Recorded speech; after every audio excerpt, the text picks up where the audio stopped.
بسم اللہ الرحمن الرحیم۔ شب برات کی تیاری۔ شب برات آنے سے پہلے اس کی تیاری کر لیجئے اور اپنے بچوں کو شب برات کی فضیلت سے آگاہ کیجئے۔ اللہ پاک کی خوب عبادت کرنے کی ترغیب دلائے۔ اس مبارک رات میں آتش بازی سے بچنے کا ذہن دیجئے۔ 14 اور 15 شعبان المعظم کا روزہ رکھنے کی اہمیت و فضیلت بتائے۔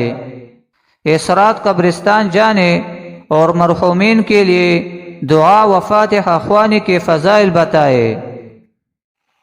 عارف باللہ شیخ ضیاء الدین عبدالعزیز دیرین رحمہ اللہ فرماتے ہیں، اس رات یعنی شب برات میں سلف صالحین 100 رکعت نماز اس طرح ادا کرتے تھے کہ ہر رکعت میں سورہ فاتحہ کے ساتھ 10 مرتبہ سورہ اخلاص یعنی قل هو اللہ احد پڑھتے۔ حضرت سیدنا حسن بصری رحمہ اللہ فرماتے ہیں کہ مجھے 30 صحابہ کرام رضی اللہ عنہم نے حدیث بیان فرمائی کہ جس نے یہ نماز پڑھی اللہ پاک اس کی طرف 70 مرتبہ نگاہ کرم فرماتا ہے اور ہر نگاہ کرم کے بدلے اس کی 70 حاجات پوری فرماتا ہے، ان میں سب سے ادنا حاجت اس کی مغفرت ہے۔